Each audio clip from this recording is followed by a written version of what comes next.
Angus is van die begin af ingebring om kruisdeling in Suid-Afrika te doen, om die inheemse rasse in Suid-Afrika bietjie beter te maak.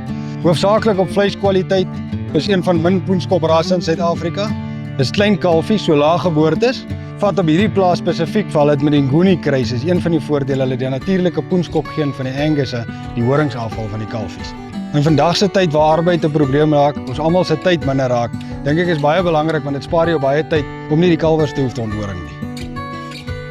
So my family started farming in the early 1900s in Cape Town. We had dairy farms and milk distribution door to door. We later on moved our dairy herd out to Darling, to Grootepoort in 1972 to utilize the farm better in the veld and the vlei areas and the stubble lands. We brought in an Angus stud. So we got a registered black and red Angus herd, and we've later on added also commercial Ngoonies to utilize the farm better in having them on the extensive veld areas. We keep a part of the Nguni herd purebred Ngoonies. We also use registered Angus bulls on our commercial Ngoonies to bring in hybrid vigor and get slightly bigger calves. And also taking those Angus crosses which are one color, they're either red or they're black.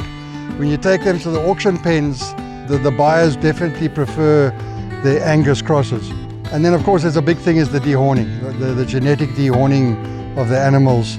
By using the Angus on the Nguni, you take away the horns automatically. So ons kommersiële mark is ons belangrikste mark wanneer dit kom by ons bulverkope. Die ouens gebruik die Angus vir kruisdeling om 'n mark te kry. Swaarder kalwers, een kleur soos ons kan sien. Al hierdie voordele van die Angus skep vir die ou wat kruisdeel met hom 'n mark by die voerkraale in Suid-Afrika, want hulle soek daai speenkalwers. En Angus is nie net 'n ras nie, dis 'n handelsmerk.